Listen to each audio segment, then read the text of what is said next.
안녕하세요. 오토소닉스 소닉입니다. 벤츠 GLE 450의 뒷좌석인데요. 이게 2019년식이기 때문에 선루프가 없는 모델입니다. 파노라마 루프가 빠진 모델이고 2020년식 GLE부터는 파노라마 루프랑 반자율 주행이 들어갑니다. 초기 모델에 이렇게 옵션 차이가 나는 거는 각 브랜드마다 물량 확보를 위해 이런 일이 생깁니다. 그래서 초기 모델에서 옵션이 더 많은 경우가 있고 더 적은 경우가 있는데 전 세계적으로 초기 모델에서는 선루프가 없는다던가 반자율 주행이 빠졌다던가 그런 경우가 있었다라는 얘기가 도는데 뭐 그렇게 믿어야죠. 어찌됐건 간에 이 차량은 파노라마 루프가 없는 GLE 450이고요. 제가 300D를 탔을 때랑 느낌이 조금 차이가 나는 게 시트가 전 디자인만 다른 줄 알았는데 이 탑승하는 느낌도 차이가 나는 것 같아요. 뭔가 이렇게 쿠션이 GLE 300 같은 경우에는 300D 되게 쿠션이 좋아서 운전석 시트도 이렇게 푹 들어갔어요. 푹 들어가고 뒷좌석도 탑승하는 느낌 굉장히 좋았는데 착좌감은 GLE 300D가 난 것 같고 450은 운전할 때도 그렇고 뒷좌석 시트에 이렇게 앉아있을 때도 그렇고 쿠션이 그렇게 좋진 않습니다. 이게 GLC보다도 딱딱한 것 같아요. 그리고 가죽이 좀 특이해요. 우리가 뭐 명품 클러치라던가 백을 살 때 보면 그 맨질맨질한 가죽, 그걸 이제 자동차에서 나파 가죽을 많이 사용하거나 조금 더 좋을 경우에 양가죽 같은 걸 쓰는데 얘는 그 가죽 패턴이 굉장히 넓어요.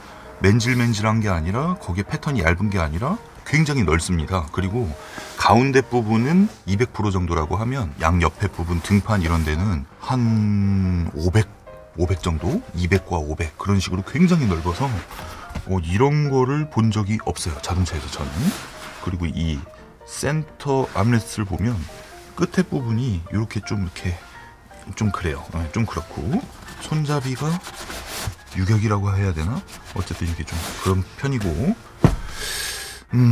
제가 싫어하는 타입의 컵홀더입니다. 이게 컵홀더가 보통은 여기 버튼을 누르면 쫙 나와서 이렇게 컵을 넣는 그런 타입이고 이렇게 구멍이 2개 나와 있는 포르쉐 카이엔이나 폭스바겐 투아렉 그리고 이제 벤츠 GLE 이런 경우에는 뭐 이렇게 컵홀더를 사용한다 치면 앉아서 팔을 놓기가 되게 불편하죠. 팔을 놓기가 불편한데 한 이 정도 나와 있다고 하면 팔을 놓기도 좀 편하고 컵을 잡을 때 이 손 위치도 편한데 이렇게 들어가 있으면은 한쪽만 사용을 하거나 팔을 놓을 때 이렇게 손목을 꺾어야 되는 그런 부분 그리고 눈으로 보여지는 부분에서 뭔가 좀 왜냐면 컵홀더 부분 플라스틱 질감이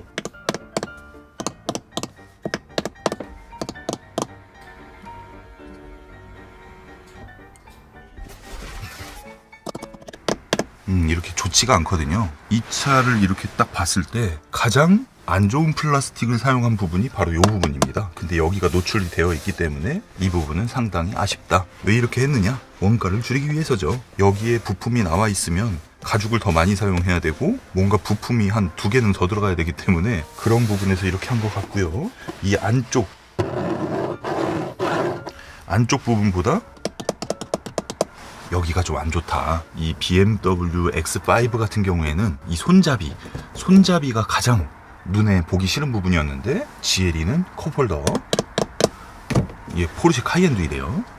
그리고 이 손잡이 체결은 훌륭하고 여기 LED 조명이 약간 누런빛입니다. 약간 누런빛. 그리고요 1.5리터 리뷰용 콜라 너끈하게 들어가고 도어 포켓에도 수납 공간이 있습니다. 이게 예전에는 벤츠 GLE가 이 전 모델은 6인치 구경의 스피커를 사용을 했어요. 6인치 구경의 스피커가 아래쪽에 있다 보니까 도어 수납 공간이 굉장히 적었는데 지금은 이제 별도의 서브우퍼를 운전석과 조수석 발판 쪽에 배치를 하고 미드레인지 사람 목소리 중심으로 나오는 스피커랑 고음 스피커를 위쪽에 배치를 하다 보니까 보기에도 굉장히 좋고 이런 수납 공간을 만들 수도 있고 무게도 줄일 수 있고 그래서 BMW는 한 10몇 년 전부터 거의 처음부터 4인치 스피커를 사용을 했지만 벤츠는 얼마 안 돼요. S클래스 W222 지금 나오고 있는 모델 그 모델이 2013년 하반기에 나왔으니까 그 시즌부터 4인치로 바뀌었다 이렇게 보시면 됩니다. 그때 S, C, E클래스 뭐 이런 식으로 그리고 6인치 스피커를 사용하는 컴팩트카 A클래스, B클래스, GLA, CLA 이런 차들 GLB까지 이제 그런 차들은 6인치를 사용하는데 GLB는 뭐 스피커가 이런 쪽에 있으니까 그런 부분 하나하나 다 줄여가고 변화하는 시기이다. GLE도 바뀌었다. 이렇게 보시면 될 것 같고, 이 헤드레스트, 이게 검정색인데 그레이로 많이 보여요. 패턴이 막 있다 보니까 딱 앉았을 때 레그룸은요, 제가 키가 187cm인데 거의 아우디 Q7이랑 비슷한 수준, 아우디 Q7이랑 비슷한 수준이고, BMW X7보다는 조금 좁은데 X5랑 비교하면 굉장히 넓습니다. 앞에도 187cm, 뒤에도 187cm인데 X5라고 치면은 무릎이 한 이 정도. 오, 이게 눈대중으로 봐도 한 15cm에서 18cm 정도는 레그룸 차이가 나는 것 같고, 대신에 앞좌석은 BMW X5가 더 편합니다. 뒷좌석 등받이 각도가 나쁘진 않아요. 나쁘진 않은데 등판이 보통 독일차는 이렇게 허리를 구부려라 하고 쑥 들어가는데 얘는 그런 게 없이 허리를 꽤 피게 됩니다. 그러니까 앉은 키가 커져서 헤드레스트를 많이 높여야 되는데, 천장 공간이 선루프가 빠진 차량이다 보니까 굉장히 높고 헤드레스트도 많이 올라옵니다. 많이 올라오기 때문에 사고가 날 경우에는요, 뒤에서 갑자기 후미 충돌을 했다, 몸이 뭐 아이쿠 이렇게 되는 게 아니라 여기까지 쫙 나갔다가 고개가 꽉 안전벨트 하고 있으면, 그렇기 때문에 헤드레스트 높이가 굉장히 중요합니다. 오, 가운데 센터 좌석도 이게 되네요. 가운데 좌석에 한번 앉아보면, 오, 그래 이거지. 오, 야, 머리도 남고, 시트, 오, 엉덩이가 굉장히 편하네요. 등판은 뭐 모든 차가 다 그렇듯이 좀 그런데, 헤드레스트는 이 정도로 타면, 이게 레그룸이 워낙 넓은 차다 보니까 훌륭하네. 훌륭하고, 가운데 쿠션 정도로 양 옆에도 쿠션이 이랬으면 좋겠네요. 시트벨트를 하는데,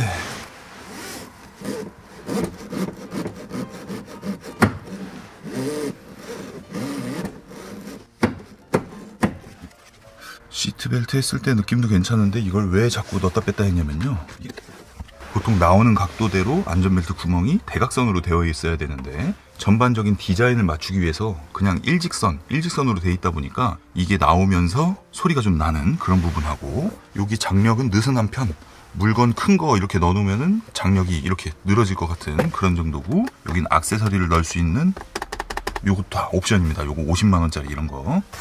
그리고 시트 디자인 E클래스랑 거의 비슷한 타입이고, 헤드레스트가 직사각형, 레인지로버랑 거의 비슷한 모양인데 레인지로버는 더 크죠. 그래서 시야가 이쪽은 괜찮은데 얘가 좀 가리긴 해도 뒷좌석이 꽤 높고, 양옆으로 시야가 나쁘지가 않아요. 사이드미러까지 보일 정도니까 전방 시야는 훌륭하다. 시야 때문에 멀미 날 가능성은 없는데 차 자체가 주행 리뷰를 좀 참고해 보시면 될 것 같고요. 에어컨 송풍구가 있습니다. 3존이라고 설명을 했는데 4존이네요. 이 차는 4존 에어 컨디셔닝 들어가 있고, 옷걸이 들어가 있고, 여기가 잿더리가 빠지고 뭔가를 넣을 수 있게끔 뭐 이런 식으로 넣을 수 있게끔 되어 있고요. 여기까지 가는데 허리를 막 이만큼씩 구부려야 될 정도로 실내 공간 굉장히 넓고요. USB-C 타입이 두 개가 들어가 있습니다. 그리고 가운데가 턱이 이게 갤럭시 노트 10 플러스인데 얘보다 조금 더 높은 정도, 가운데 턱이. 그래서 뭐 이런 쪽에 탄 사람이 이기적으로 이렇게 앉는다고 해도 여기가 막 그렇게 거슬리거나 그러진 않습니다. 그래서 뒷좌석은 GLE의 가장 큰 매력이 아닐까 생각이 들고요. 이 차량은 타고 내리는 공간 얼만큼 여유가 있나를 보기 위해 이렇게 문을 열잖아요. 그러면 문이 엄청 많이 열려요. 이게 X5하고 비교할 때 가장 큰 장점이 아닌가 싶습니다. X5는 문이 한 요 정도밖에 안 열려서 이 휠하우스 때문에 타고 내리는 게 조금 불편하거든요. 뒷좌석 공간도 그렇고, 뭐 각도 조절 안 되는 건 둘 다 똑같은데, 앞좌석에 거의 몰빵 X5는, GLE는 이제 뒷좌석 공간, 트렁크를 넓게 하기 위해서 옆으로 더 크게, 뭐 그런 식 같고요. 앉았을 때 이 손잡이를 잡는 위치 상당히 좋고, 시트가 이렇게 누워 있어요. 방석이 앞이 들려져 있다 보니까 키 큰 사람도 나쁘지 않게 탈 수 있고, 윈도우 스위치는 알루미늄으로 굉장히 예쁜데 거기에 그 플라스틱은 좀 아쉽고, 도어 캐치는 뭐 여느 벤츠랑 똑같고요. 이 우드 트림, 제가 사진이나 영상으로 봤을 때 진짜 너무 마음에 안 들었던 부분 중에 하나가 요 우드인데, 실제로 보니까 이런 거를 여자분들은 싱크대 퀄리티를 이런 식으로 해놓으면 굉장히 좋아할 것 같은, 거기에 또 알루미늄으로 이렇게 되어 있으니까 괜찮습니다. 브라운 시트랑 조합해도 괜찮을 것 같고 블랙 시트도 괜찮을 것 같고 아주 괜찮습니다. 이제 아주 빠르게 탑승을 통해서 타고 내리는데 진짜 얼마나 편하냐를 보여드릴 건데요. 타고 내릴 때 발판이 있습니다. 그래서 발판을 사용하지 않고 아주 빠르게 탑승을 먼저 하고, 발판을 사용하고 아주 빠르게 탑승을 한번 해보도록 하겠습니다. 아주 빠르게 탑승.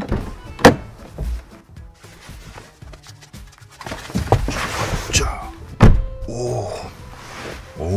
꽤 편하게 탈 수 있죠? 꽤 편하게 탈 수 있는데 뭔가 타다가 좀 당황한 것 같습니다. 공간이 희한하네. 확실히 승용차보다 많이 불편하고 높이는 괜찮고요. 발판을 한번 사용해 보겠습니다. 뒷좌석은 발판이 끝에가 이렇게 돼가지고